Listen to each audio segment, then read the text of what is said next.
Ethyl alcohol factory వలన విషతుల్యాలు, కాలుష్య పదార్థాలు వెదజల్లబడతాయని, చుట్టుపక్కల గ్రామాలన్నీ కాలుష్యం బారిన పడతాయని సిపిఎం జిల్లా సెక్రటేరియట్ సభ్యులు ఎం మోహన్ రావు అన్నారు. నెల్లూరులో జట్టి శేషారెడ్డి విజ్ఞాన కేంద్రంలో సిపిఎం రౌండ్ టేబుల్ సమావేశంలో ఆయన మాట్లాడారు.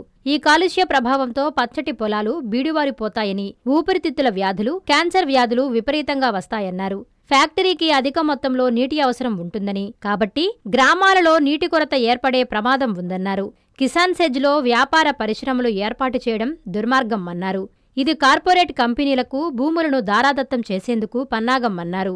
రాజకీయాలకు అతీతంగా ప్రజలందరూ ముక్తకంఠంతో ఫ్యాక్టరీని వ్యతిరేకించాలన్నారు. ఇది పెద్ద ఎత్తున మండే పదార్థాలు ఉన్నాయి B1 కేటగిరీ B1 కింద పెట్టారు. ఇది అసలు ఇది ఫస్ట్. ఇప్పుడు రాజకీయ పార్టీలు చేపట్టిన ఈ కార్యక్రమంలో మా 10 మందిని కూడా మిత్రుడు అన్నాడు. బాలరావు గారు ఉదయం కూడా కలవరిస్తూ ఉన్నాడు. ఆయన పొట్టలే అదే పని. ఇప్పుడు మీరు రౌండ్ టేబుల్ పెట్టారంటే ఇండస్ట్రీస్ లో category A, category B, category B1 వాళ్ళు రమేష్ గారు వాళ్ళని మాకు పంపిస్తే నేను చేస్తానని అన్నారు. పంపించేశారు. బాబురావు గెలిపినాయి సార్. అవి ఇండస్ట్రీ పెట్టడమే స్టాట్యూటరీగా తప్పు.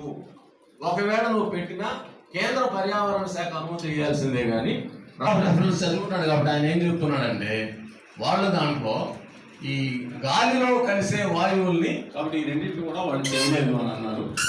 జనరల్గా మనం ఇప్పటి వరకు కూడా మనం ప్రభుత్వానికి, ప్రభుత్వ విధానాలకి వ్యతిరేకం కాదు.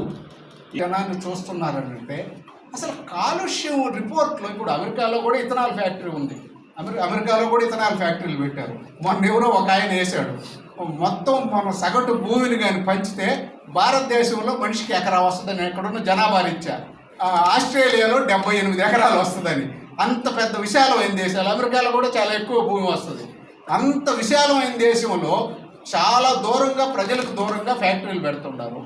పెట్టినా కూడా అక్కడ చట్ట ప్రకారం ఏమి కెమికల్స్ రిలీజ్ అవుతాయో స్పష్టంగా దాంట్లో ప్రాజెక్ట్ రిపోర్ట్లో చూపించాలి.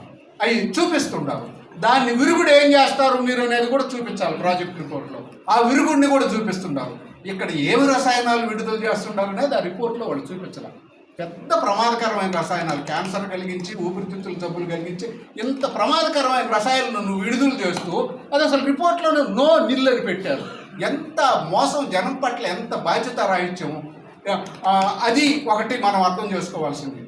క్యుములేటివ్ ఎఫెక్ట్ అన్ని ఫ్యాక్టరీలు కలిసి కలిగించే ప్రభావం పట్ల జాగ్రత్తగా ఉండడం. ఈ 2 ఫ్యాక్టరీలు ఒక దగ్గర పెడుతుంటారు. ఏ ఫ్యాక్టరీకి ఆ ఫ్యాక్టరీ నేను ఇంతే అంటుంటాడు. అంటే రాజుగారి పాలలో నీళ్ళలాగా నా ఇందే, నా ఒక్కడిని నీళ్లు పోస్తే ఏమవుద్ది అన్నట్టుగా ఎవడు పాటికో నీళ్లు పోసుకొచ్చి చివరికి మొత్తం నీళ్లు చేసే పరిస్థితి తీసుకొస్తుంటారు. ఆ పక్కన ఇంకొక ఫ్యాక్టరీ, ఆ 2 ఫ్యాక్టరీలు కలిసిన క్యుములేటివ్ ఎఫెక్ట్ చూపించాల. తర్వాత అక్కడే సున్నపట్టిలో ఇక రకరకాల చోట్ల చిన్న చిన్న ఫ్యాక్టరీలు ఉన్నాయి. ఒక 10 కిలోమీటర్లు 15 కిలోమీటర్ల రేడియస్లో ఇన్ని ఫ్యాక్టరీలు ఉంటే చిన్న చిన్న ఫ్యాక్టరీలు అయినా కూడా ఎన్ని కలిసి విడుదల చేసే, ఉమ్మడిగా విడుదల చేసే రసాయనాలు వాటి ఆ ఏరియాలో అటువంటి పరిశ్రమ పెట్టినా మనం అంగీకరించవచ్చు. విత్తనాలు తయారు చేసే సీడ్స్ బేస్డ్గా పెట్టినా. ఇక్కడ ముత్కూరు రోడ్లో ఫామ్ ఉంది, మనందరికి కూడా తెలుసు, వ్యవసాయ క్షేత్రం రీసెర్చ్ సెంటర్. అటువంటి రీసెర్చ్ సెంటర్ పెట్టుకోవచ్చు. రైస్ ఇండస్ట్రీ ఉంది ఇక్కడ. అటువంటి ఇంకా పెద్ద స్థాయిలో రీసెర్చ్ సెంటర్స్, వ్యవసాయ ఆధార పరిశ్రమలు, వ్యవసాయ క్షేత్రాలు, రీసెర్చ్ సెంటర్స్, ఇటువంటి వ్యవసాయ ఆధారంగా పెట్టుకునేటువంటి వాటిని మనం స్వాగతించవచ్చు. అందుకని ఈ గవర్నమెంట్కి మనం ఆ పద్ధతులు విజ్ఞప్తి చేయాలి. ఈ ఇథనాల్ అనేది మామూలుగా మన వాళ్ళు చెప్పారు, ఇథైల్ ఆల్కహాలు, మెథైల్ ఆల్కహాలు, క్లోరోఫాము, డైజోఫాము, ఇవన్నీ విషవాయువులు వెదజల్లేటువంటి కంపెనీలు. మనకి కాలుష్య ప్రభావం చిన్న చిన్న మన అనుభవాలే ఉన్నాయి. NTS ఉంటే 30 మెగావాట్లు తయారు చేసేటువంటి NTS ఉంటే దాని బూడిద, ఆ గాలి ఎక్కడికి వచ్చేదో మనం చూసాము. ఏది 30 మెగావాట్లు. ఆ 30 మెగావాట్ల నుంచి 3000 మెగావాట్లకు వచ్చింది. మనం జన్కోనే 2000, పక్కన ఉండేటువంటి కంపెనీలన్నీ ఒక 5-6 వేల మెగావాట్ల కంపెనీలు వస్తే వాటి ప్రభావం ఎట్టుందో మనం చూస్తూ ఉన్నాం. అది కేవలం బొగ్గు గాలేది. బొగ్గు గాలితే కార్బన్ డైఆక్సైడ్ వస్తుంది, దుమ్ము ధూళి వస్తుంది. దానికే ఎంత ప్రభావమో మనం చూస్తూ ఉన్నాం. ఊళ్ళు ఖాళీ చేసేటువంటి పరిస్థితి వచ్చేసింది. మా ఊళ్ళని ఖాళీ చేయండి అని జనాలు మొరపెట్టుకునేటువంటి పరిస్థితి వచ్చింది. జనాలే నేలటూరు గ్రామస్తులు ఆ గ్రామాన్ని చుట్టుముట్టాయి. ఆ పక్క జెన్కో, ఇంకో పక్క మగొండం గాయత్రి పేర్లు మారిపోయి సెమ్కార్పుగా మారిపోయింది. మళ్ళీ ఈ ఫ్యాక్టరీలన్నీ వచ్చి మా ఊరిని ఖాళీ చేయించండి అని గ్రామస్తులే మార్పెట్టుకునేటువంటి పరిస్థితి వచ్చింది. కేవలం కార్బన్ డైఆక్సైడ్ అంటే బొగ్గు వల్లనే కృష్ణపట్నం పోర్టులో ఉండేటువంటి బొగ్గు నిల్వలు, ఐరన్ ఓర్ ఎగుమతి, దానివల్ల వచ్చేటువంటి దుమ్ము ధూళి, దానివల్ల వచ్చేటువంటి ఈ కాలుష్యంతో చర్మ వ్యాధులు, శ్వాసకోశ వ్యాధులు, క్యాన్సర్ల బారిన పడి అక్కడ పంటలు పండకుండా ఉండేటువంటి పరిస్థితిని మనం చూసాం.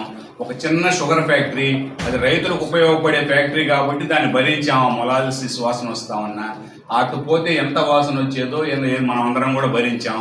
అందుకని అటువంటి చిన్న చిన్న పరిశ్రమలు వస్తేనే అంత కాలుష్యం ఉంటే, ఈ బొగ్గు ఆధార పరిశ్రమలు వస్తే ఈ విధంగా కాలుష్యం ఉంటే, ఇక ఇథనాల్ లాంటి కెమికల్ ఫ్యాక్టరీని అక్కడ పెడితే ఎంత ప్రభావం ఉంటుందో మనందరికి కూడా తెలుసు. అందుకని దీని ముక్త కంఠంతో మనం అందరం కూడా వ్యతిరేకించాలి. అంటే మోడీ దగ్గర నుంచి, ప్రధాని దగ్గర నుంచి మొత్తం ఇంపార్టెంట్ విఐపీలంతా ఉండేది ఢిల్లీలో. అట్లాంటి ఢిల్లీలోనే కాలుష్యం పెరిగిందని చెప్పి అది ఎక్కడ ప్రపంచంలో దాని యొక్క విలువ పోతుందో అని చెప్పేసి ఎట్లాంటి పరిస్థితి ఉందంటే, ఎక్కడైతే కాలుష్యాన్ని చూపించేటువంటి మీటర్స్ ఉన్నాయో వాటి దగ్గర నీళ్లు చల్లి తుంపట్లు లేకుండా చేసి తక్కువ కాలుష్యం ఉంది అని చూపించేటువంటి పరిస్థితుల్లో మన దేశం ఉన్నప్పుడు, మన గవర్నమెంట్, మన పాలకులు ఉన్నప్పుడు ఇట్లాంటి వాటిని బాగా సీరియస్గా పట్టించుకొని వ్యతిరేకిస్తారని నేను అనుకోవడం లేదు. కాబట్టి ఇట్లాంటి వాటికి రావాలంటే మాత్రం ఖచ్చితంగా పెద్ద ఎత్తున రెసిస్టెన్స్ వస్తే తప్ప అది సాధ్యం కాదు. రెండవది, ఊళ్ళో ఉండేటువంటి వాళ్ళు మేము పోయినప్పుడు తిరిగినప్పుడు ఎవరు బయటికి రావడం లేదు. కారణం ఏంటి అంటే, అసలు ఒక సెజ్ అనేది ఒక ఉంది, దాని నుంచి ఒక ఫ్యాక్టరీ తయారయ్యి అక్కడి నుంచి అది ఈ చెడు అయినటువంటి ప్రభావాలు కలిగించి క్యాన్సర్లు వచ్చి, రోగాలు వచ్చి చచ్చిపోయి, తర్వాత ఏంటంటే వాసనలు బాగా కొట్టి ఇట్లా ఉంటే కానీ జనానికి అర్థం కాదు. అప్పుడు కూడా అన్నిటికంటే ముఖ్యమైనదంటే అవేమి చెప్పకుండా, ఏం ప్రచారం చేయకుండా గుట్టుమట్టుగా దాన్ని ఎట్టో కట్ట 30వ తేదీ ఒక ప్రజాభిప్రాయం సేకరణ అటువంటి ఒక జస్ట్ అట్లా తూతూ మంత్రంగా చెప్పి దాన్ని శాంక్షన్ చేయాలని ప్రయత్నం చేస్తున్నారనే ఉద్దేశం ఉందని మనకు స్పష్టంగా అర్థమవుతుంది. నారాయణ మాతృసేవా పథకం అమ్మతనానికి కమ్మనైన పథకం. సుమారు 1500 విలువ గల నారాయణ బేబీ హెల్త్ కిట్ ఉచితం. అవుట్ పేషెంట్స్ కు ప్రతి నెల డాక్టర్ ఫీజు ఉచితం. అల్ట్రాసౌండ్ స్కానింగ్ ఉచితం. గర్భిణీ స్త్రీలు కాన్పు కోసం కానీ ఇతర అవసరమై హాస్పిటల్లో చేరినప్పుడు బెడ్ ఛార్జీలు ఉచితం. ప్రాథమిక వైద్య పరీక్షలు ఉచితం. మందులు ఉచితం. బ్లడ్ బ్యాంక్ నందు అవసరమైన వారికి రక్తం ఉచితం. 5 నుండి 9 నెలల గర్భిణీలకు ప్రతి నెల చెకప్ సమయంలో ఉచిత డ్రై ఫ్రూట్ బాక్స్ మరియు వేరుశెనగ చిక్కీలు ఉచితంగా ఇవ్వబడును. బిడ్డ పోషణ నిమిత్తం తల్లికి 3000 రూపాయల నగదు అందించబడును. కాన్పు కోసం అంబులెన్స్ ఉచిత పికప్ సదుపాయం కలదు. నెల్లూరు నగర పరిధిలో నారాయణ మాతృసేవా పథకం, నెల్లూరు.